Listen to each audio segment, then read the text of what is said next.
Captain Jake Morrison stared at the holographic display floating above his command console.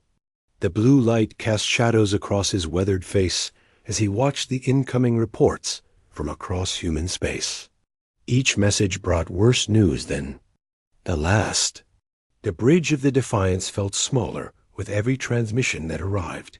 Lieutenant Amy Patterson stood beside him with tears streaming down her cheeks. Her hands shook as she read the latest casualty reports from New Kansas. 2 million people were gone. Her parents had been visiting her sister there when the Kreks attacked. Now they were nothing but organic soup floating in the atmosphere of a dead world. Jake had seen plenty of death in his 20 years of military service. He had watched alien raiders burn human colonies for sport. He had pulled survivors from ships that the Zephyrians had used for target practice.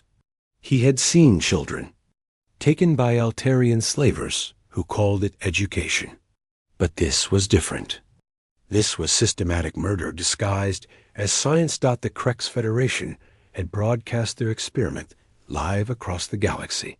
They wanted everyone to watch as they tested how much pain humans could endure before dying.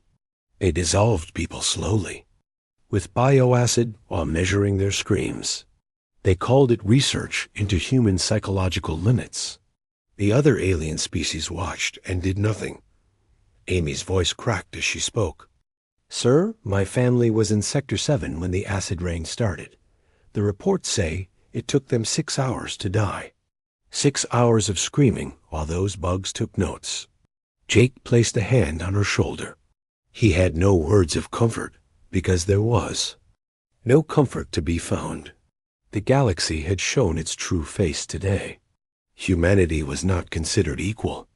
They were lab rats in a cage, existing only for the amusement and curiosity of their supposed betters. The communication screen flickered to life.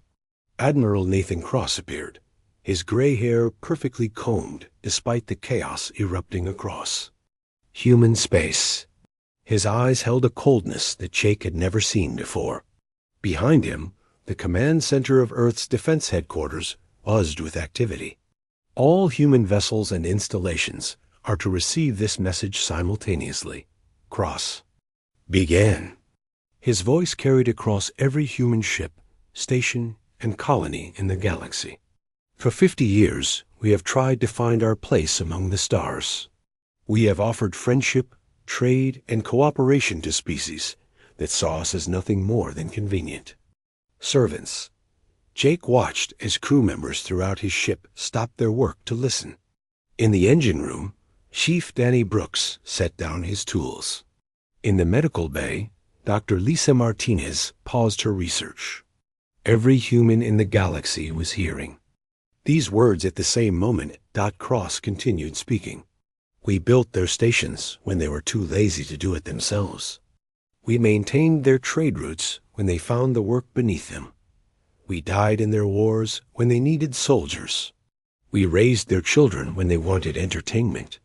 And how do they repay this service? The Admiral's image was replaced by footage from New Kansas. The camera showed a peaceful farming community just moments before the Krek ships arrived. Children played in green fields while their parents tended crops that would feed a dozen worlds. Then the bioacid began falling from the sky like poisonous rain. They dissolve our families for science, Cross said as the footage showed people running and screaming. They harvest our organs for medicine. They steal our children for slaves. They use our colonies as testing grounds for weapons. And when we protest, they laugh at us. Jake felt something changing in the air around him. His crew was listening with expressions he had never seen before. Amy had stopped crying. Her face showed only cold determination now. The same look was spreading across every face on the bridge. The footage switched to show Zephyrian nobles hunting humans for sport on a recreational planet. Then it showed Altarian scientists experimenting on human children to study their learning abilities. Finally, it showed the Kreks commander who had ordered the New Kansas attack giving an interview where he called humans useful biological specimens. Cross reappeared on screen. His voice was barely above a whisper, but every human in the galaxy heard him clearly. They have forgotten something important about our species. We are not their servants. We are not their test subjects. We are not their property. We are human beings, and we have had enough. Jake felt the hair on his arms stand up. Around him, his crew stood straighter. Amy wiped the last tears from her face and squared her shoulders. Something fundamental was shifting in the collective human spirit. Effective immediately, all human personnel are to implement Protocol Omega, Cross announced. Return to human space. Abandon your posts. Leave their stations. Come home. It is time to show the galaxy what happens when humanity stops trying to fit in and starts trying to survive. The transmission ended, leaving the bridge in complete silence. Jake looked around at his crew. They were no longer the same people who had started this day. The galaxy had pushed humanity too far, and now they would learn what humans became when their backs were against the wall. Amy was the first to speak. Sir, we have 3 Zephyrian passengers in guest quarters and 2 Altarian technicians in engineering. What are our orders regarding alien personnel? Jake considered this for a moment. Protocol Omega was clear about its requirements. Transfer them to the nearest alien vessel immediately. They are no longer welcome aboard human ships. Within hours, similar scenes played out across the galaxy. Human workers abandoned their posts at alien space stations. Human soldiers deserted from mixed-species military units. Human scientists deleted their research and walked away from alien laboratories. Human families packed their belongings and headed for the nearest transport to human space. The aliens initially dismissed this as a temporary tantrum. The Zephyrian High Command issued statements calling humanity emotional children, who would return when they realized how much they needed alien protection. The Krex Federation announced that losing human workers was actually beneficial since it would force other species to become more self-reliant. But as human transport ships filled with refugees fleeing alien space, those left behind began to understand that something unprecedented was happening. This was not a protest or a strike. This was humanity collectively deciding that the galaxy was no longer their home. Jake watched his view screen as the last human civilian transport departed from the nearby Altarian trade station. Behind them, a massive facility that humans had built and maintained for 30 years, sat empty and dark. Its alien occupants had no idea how to operate the systems their human servants had managed so effortlessly. The Defiance turned toward human space, leaving alien territory behind forever. As they jumped to hyperspace, Jake knew they were not running away. They were going home to prepare for what came next. 3 weeks had passed since humanity disappeared from galactic society. Admiral Nathan Cross stood in the command center buried deep beneath Earth's surface, watching status reports flow in from every human world. A great silence was proceeding. Exactly as planned, Dr. Lisa Martinez hurried into the room carrying a data pad filled with alien biological information she had been collecting for decades. Her research into alien weaknesses had once been considered academic curiosity. Now it was the foundation of humanity's survival strategy. Admiral, the Zephyrians are starting to panic, she reported. Their atmospheric processors on 7 worlds have failed without human maintenance crews. They're experiencing massive crop failures because they don't understand the systems we built for them. Cross nodded without surprise. Protocol Omega had been designed around a simple truth that the aliens had forgotten. Humans had not just been servants in galactic society. They had been the invisible foundation that kept everything working. Commander Rick Sullivan approached from the communications station. His team had spent the past month systematically shutting down every piece of human-operated infrastructure across the galaxy. Trade networks that had operated smoothly for generations were collapsing as their human maintained Hyperspace beacons went dark. "Sir, we've completed the shutdown of all human facilities in the Outer Rim territories," Sullivan reported. "The Altarians are stranded on 15 space stations they can't operate. They're sending increasingly desperate messages asking for technical assistance." Cross allowed himself a thin smile. "What kind of messages?" "First, they offered to pay us double wages to return. Then they threatened military action. Now they're begging and promising to improve working conditions," Sullivan explained. "They still don't understand that this isn't about money or comfort." Major Katie Henderson entered the command center leading a group of newly arrived refugees. These were the last humans evacuated from deep alien space, including families who had lived among other species for generations. Some looked confused and frightened by the sudden upheaval in their lives. "Admiral, that's the final transport," Henderson announced. "Every human civilian has been evacuated from alien territory. We're also receiving reports that human military personnel are abandoning their posts in mixed species units across the galaxy." Cross turned to address the refugees. These people had trusted the aliens enough to make homes among them. Now they were learning the hard truth about how their alien neighbors really viewed humanity. "I know this is difficult," Cross told them. "Many of you had lives and careers in alien space. But recent events have proven that we can never be truly safe while depending on other species for our survival. From now on, humanity stands alone." An elderly woman stepped forward from the group. She had been living on an Altarian research station for over 20 years, working as a translator between species. "Admiral, my alien colleagues were genuinely shocked when I left. They kept saying they never realized humans felt unwelcome. Some of them seemed to really care about our friendship." Cross considered her words carefully. Perhaps some individuals among them do care, but their governments watched the new Kansas massacre and did nothing. Their military leaders use human settlements for weapons testing. Their corporations treat human workers as disposable property. Individual kindness cannot excuse systemic cruelty. Dr. Martinez activated a holographic display showing the current state of galactic infrastructure.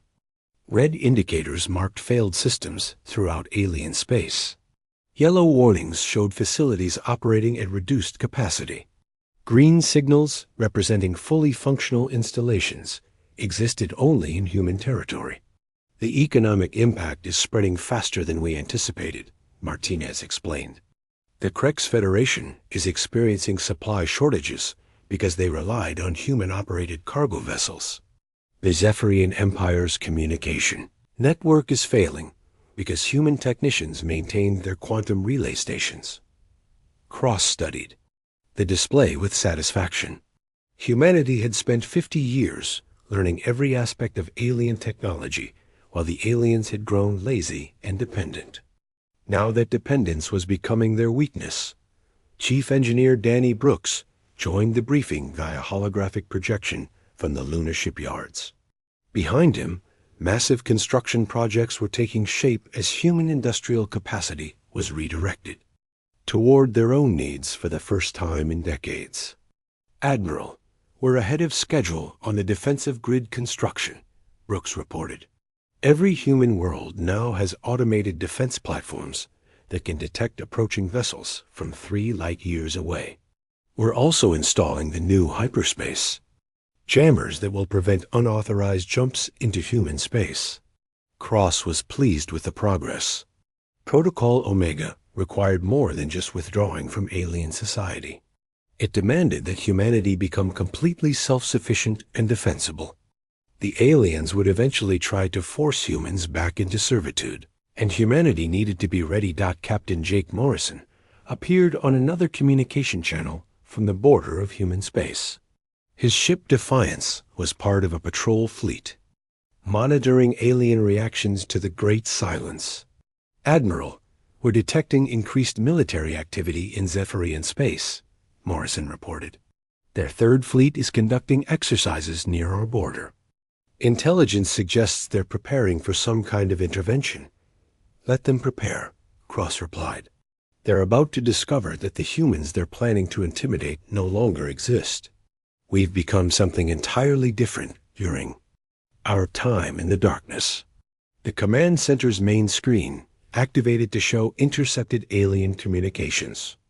Zephyrian officials were arguing about how to respond to humanity's withdrawal.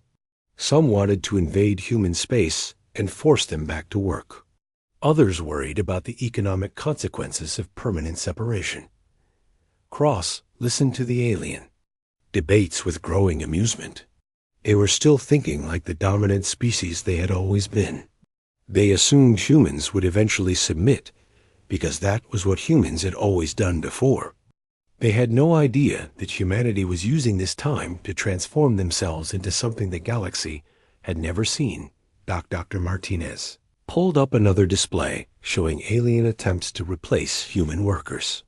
The results were universally disastrous. Zephyrian farmers couldn't operate the agricultural equipment humans had maintained. Altarian researchers couldn't access databases that humans had organized. Krex manufacturers couldn't run assembly lines that humans had designed. They're trying to hire workers from other species to fill the gaps, Martinez observed. But no one else has the technical knowledge or work ethic that humans provided. Most alien species consider manual labor beneath their dignity. Cross nodded. The aliens had created a galaxy where each species specialized in what they considered their natural strengths. Zephyrians focused on conquest and politics. Altarians pursued pure research and philosophy. Krex concentrated on biological manipulation. Humans had been assigned the role of maintaining the infrastructure that made all of this possible. Now the infrastructure was crumbling, and the aliens were learning that their civilization had been built on human labor and expertise they had never bothered to understand or appreciate. 6 months had passed since the Great Silence began, and the galaxy was starting to tear itself apart. General Pete Williams stood in the war room on Mars, watching real-time intelligence feeds from across alien space. Civil wars were breaking out on 12 different worlds as species that had once cooperated now fought over dwindling resources. The holographic display showed a Krex assault fleet attacking Zephyrian agricultural worlds. Without human peacekeepers to maintain stability, old territorial disputes were erupting into open warfare. The Altarians had withdrawn from galactic politics entirely, unable to maintain their vast computer networks without human technicians. Dr. Rachel Stone hurried into the room carrying the latest breakthrough from her research team. For 30 years, she had been secretly reverse engineering alien technology while pretending to work as a simple maintenance engineer on various alien installations. Now her hidden knowledge was bearing fruit in ways the aliens could never have imagined. General, we've successfully tested the new hyperspace drive, Stone announced with barely contained excitement. It's not just faster than alien technology. It operates on completely different principles that make their sensors useless against us. Williams examined the technical readouts with growing amazement. Human ships had always been forced to use alien-designed hyperspace engines because humanity supposedly lacked the scientific knowledge to build their own. Stone's team had proven that assumption catastrophically wrong. How much faster are we talking about? Williams asked. A journey that takes alien ships 3 days now takes us 6 hours, Stone replied. But speed isn't the real advantage. Our drives can enter and exit hyperspace at precise coordinates, while alien ships need massive navigation beacons to avoid getting lost. We can appear anywhere in the galaxy without warning. Chief Engineer Danny Brooks joined the briefing via secure transmission from the hidden shipyards in the asteroid belt. Behind him, the construction bays stretched for kilometers in every direction. What the aliens saw as empty space was actually humanity's greatest industrial achievement. General, the first squadron of true human warships is ready for testing. Brooks reported. "These aren't modified alien designs anymore. We built them from the ground up, using our own technology and our own ideas about how space combat should work." Williams studied the ship's specifications on his datapad. The vessels looked nothing like the smooth, elegant designs that alien species preferred. Instead, they were angular and aggressive, built for speed and survivability rather than beauty. More importantly, they were armed with weapons that alien physicists insisted were impossible. Captain Nina Rodriguez appeared on the communication screen from the outer edge of human space. Her ship Vigilance was part of the early warning network that monitored all approaches to human territory. The automated defense platforms that surrounded human space were her responsibility. "General, we're detecting massive energy signatures from the direction of the galactic core," Rodriguez reported. "It looks like the Zephyrian Empire is mobilizing their entire war fleet.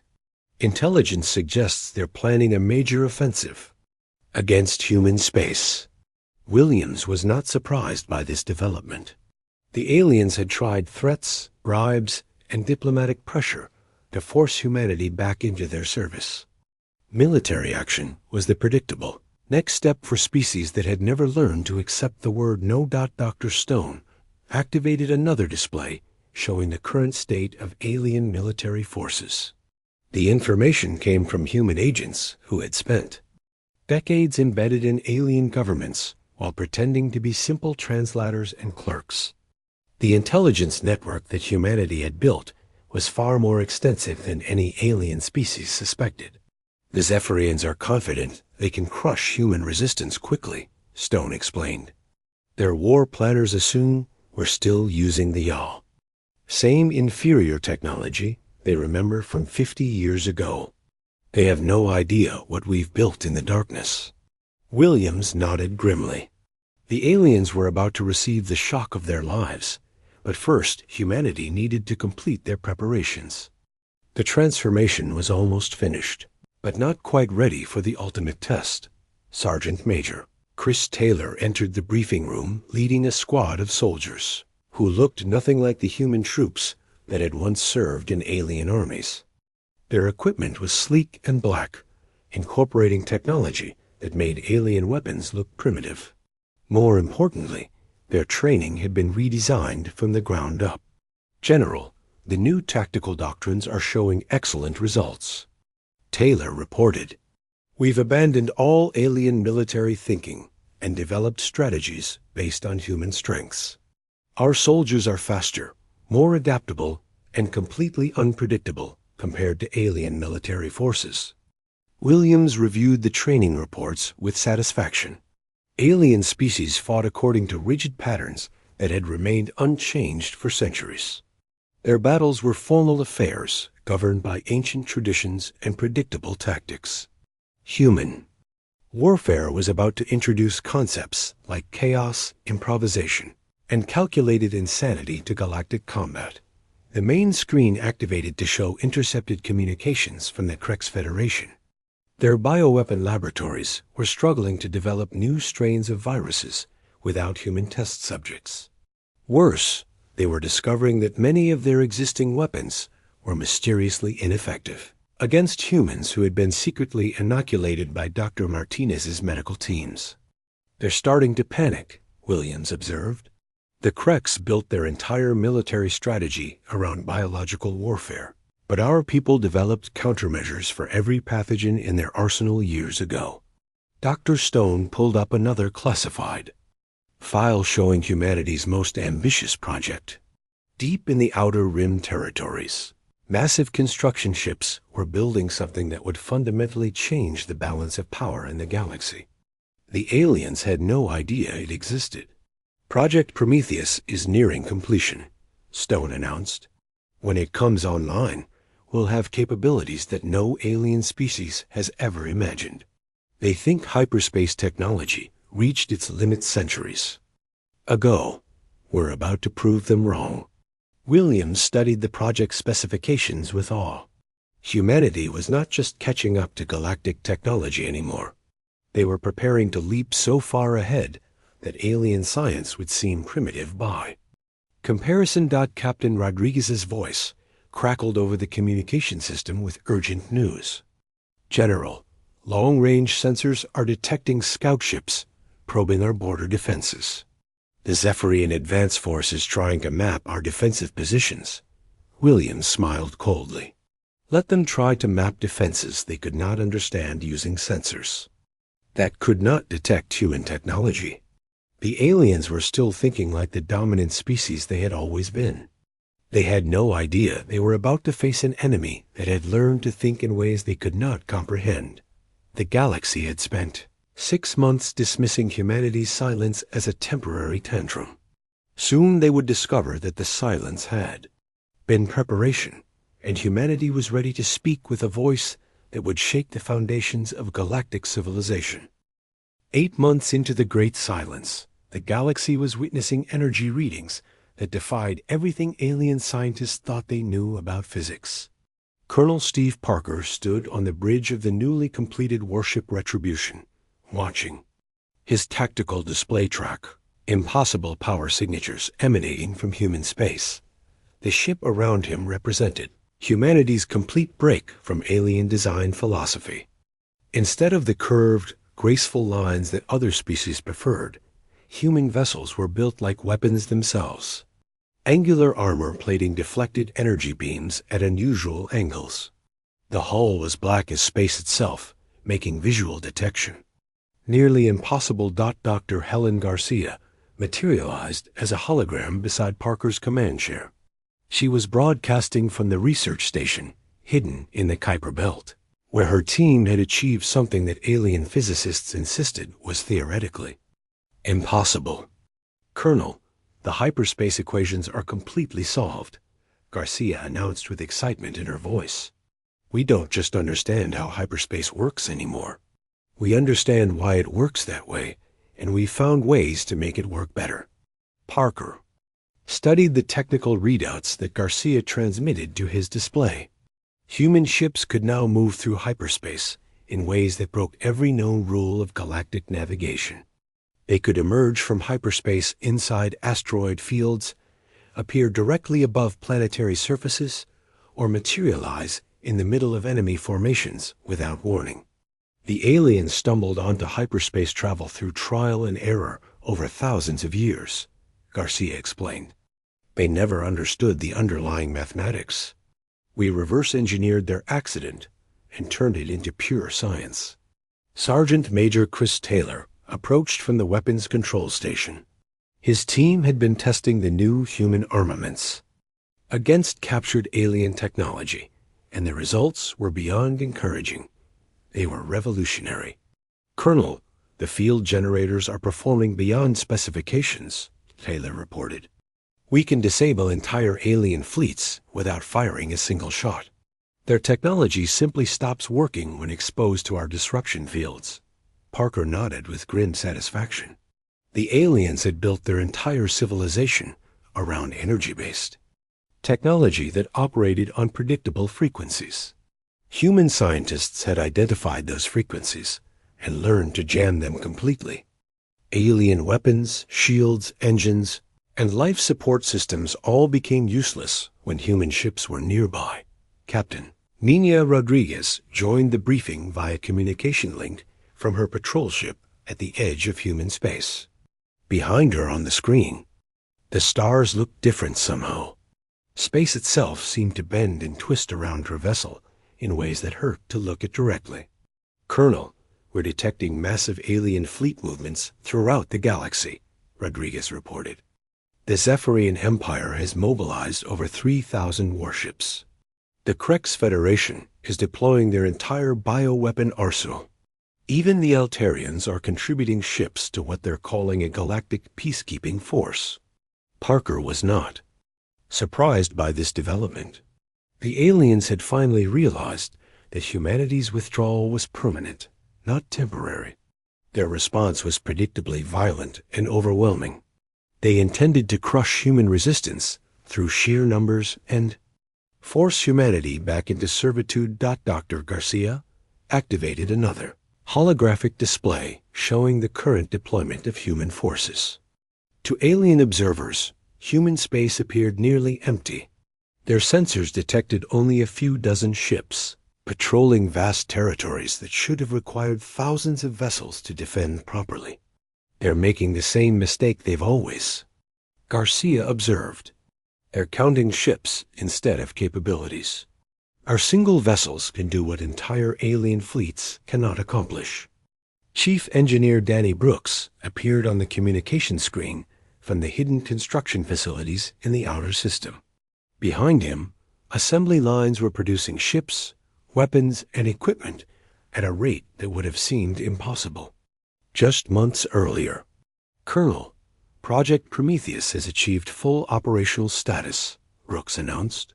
"We now have capabilities that no alien species has ever possessed or even imagined.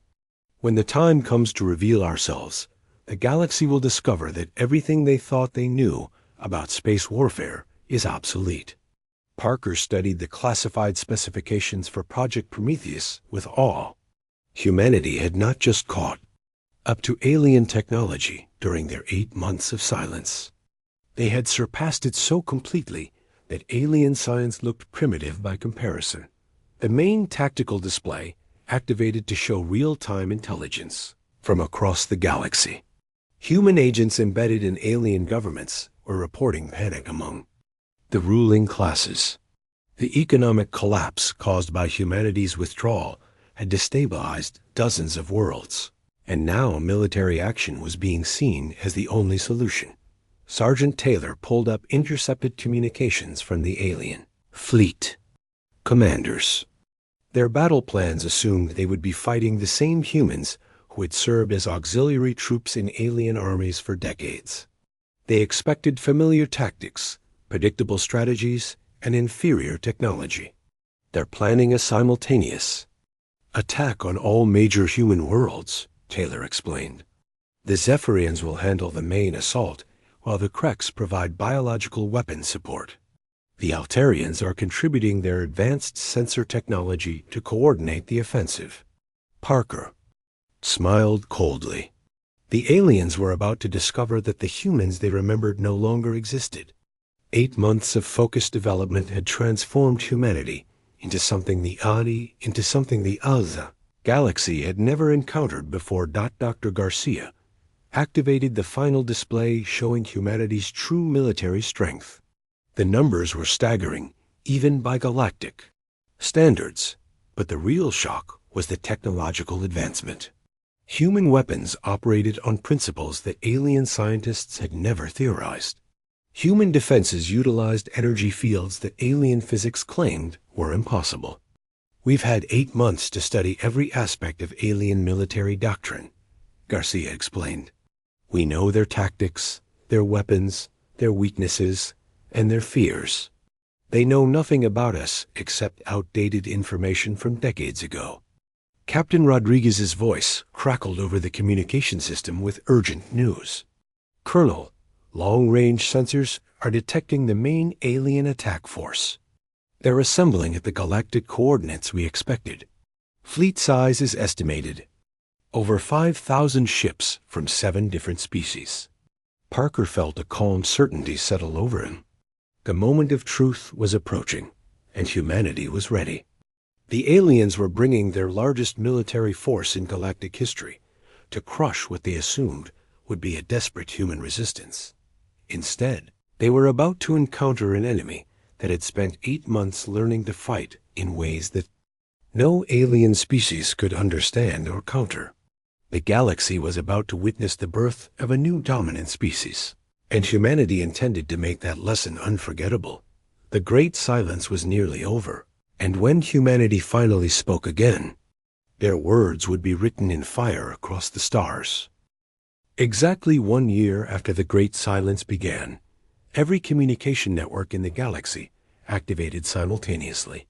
Admiral Nathan Cross appeared on screens across thousands of worlds, his image crystal clear despite broadcasting from a location that alien sensors could not detect or trace. His voice carried the weight of an entire species that had spent 12 months transforming themselves into something the galaxy had never seen before. Behind him, the command center showed displays of military power that made the largest alien fleets look like children's toys. "People of the galaxy," Cross began, his words reaching every inhabited world in known space. "1 year ago, you watched as our families were dissolved in acid for your entertainment. You laughed as our children were taken for your experiments. You treated our people as disposable servants who existed only for your convenience." The alien leaders who received this transmission felt a chill of recognition. This was not the voice of the desperate humans they remembered. This was something entirely different, something that spoke with absolute confidence and barely controlled rage. "You have 72 hours to withdraw all military forces to your home systems," Cross continued. "Release every human prisoner and slave in your custody. Provide full reparations for damages inflicted on human worlds and peoples. After that, we will discuss the new rules that will govern this galaxy." The Zephyrian Emperor was the first to respond, broadcasting his reply from the throne room of his flagship. His arrogance had not diminished despite the economic chaos that humanity's withdrawal had caused across his empire. "Delusional apes," the Emperor declared with contempt. "You forget your place in the natural order. We are your superiors in every way that matters. Return to your service immediately, or face the consequences of defying your betters." His words were still echoing across the galaxy when the consequences arrived. Commander Tony Mitchell led the first wave of what became known as the Reckoning Fleet. His ships appeared in 17 different star systems simultaneously, materializing from hyperspace in formations that alien physics said were impossible. The vessels themselves seemed to phase in and out of normal space, making targeting systems useless. The Zephyrian Third Fleet, consisting of over 800 warships, found themselves surrounded by human vessels that had appeared from nowhere. Admiral Corax, the fleet commander, ordered an immediate attack on the smaller human force. His weapons never fired. Captain Angela Foster demonstrated the new human approach to warfare by activating her ship's disruption field. Every piece of alien technology within a 50-kilometer radius simply stopped working. Zephyrian ships lost power, weapons went offline, and life support systems failed. 800 of the galaxy's most advanced warships became helpless metal, shells floating in space. "This is Captain Foster of the human vessel Nemesis," she announced over the emergency channels. "Your weapons are offline. Your engines are dead. Your life support will fail in 6 hours unless you surrender immediately." Admiral Corax stared at his dark control panels in disbelief. His flagship, the pride of the Zephyrian Navy, had been reduced to a powerless hulk without the humans firing a single shot. Around him, similar scenes were playing out across his entire fleet. The Krex Federation tried to respond with their biological weapons, deploying their most deadly viral agents against human ships. The bioweapons were designed to eat through hull plating and dissolve organic crew members within minutes. Instead, the viruses turned against their creators. Dr. Lisa Martinez had spent a year developing countermeasures that did more than just protect humans from alien bioweapons. Her creations actively reprogrammed hostile organisms to attack their original sources.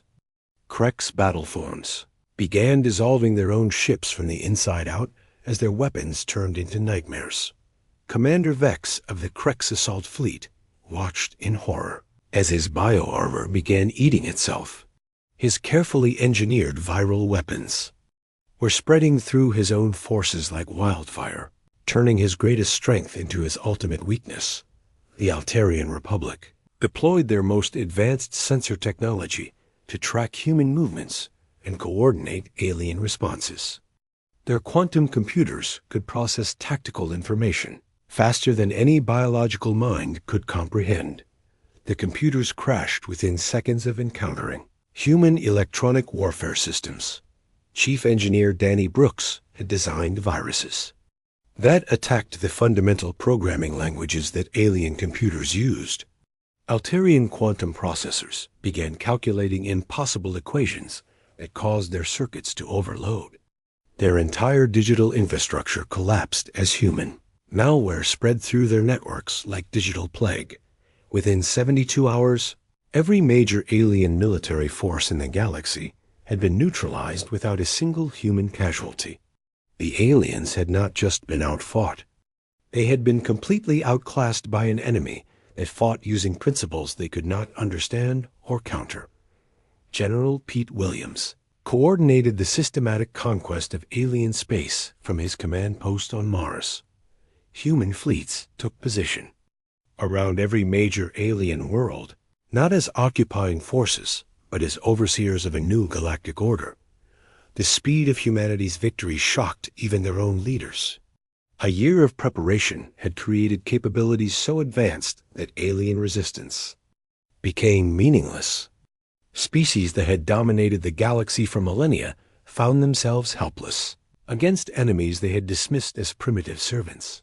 Admiral Cross made his final transmission from the bridge of the massive command ship that now orbited the former Zephyrian capital. The vessel was larger than most space stations, built using technology that made alien engineering look like stone tools. "The galaxy belongs to humanity now," Cross announced to the conquered worlds below. "You spent 50 years teaching us to be efficient, ruthless, and completely without mercy toward those who threaten our survival. You wanted servants who would work without question and fight without hesitation. Congratulations, you succeeded. Beyond your wildest dreams." A holographic display behind Cross showed the new map of galactic power. Human ships controlled every major trade route, military installation, and population center. The species that had once ruled as gods now existed only by human permission. "We offered you partnership, and you demanded servitude," Cross continued. "We offered you cooperation, and you chose exploitation. We offered you friendship, and you responded with genocide. Now you will learn what humanity becomes when we stop trying to fit into your galaxy and start reshaping it to suit our needs." Captain Jake Morrison watched from the bridge of his ship as the last alien government formally surrendered. The Defiance now flew through space that belonged entirely to humanity. Around him, his crew worked with the quiet efficiency of people who had discovered their true potential. The galaxy had fallen silent, not because humanity had withdrawn, but because they had been listening and learning and preparing to rewrite the fundamental rules of existence itself.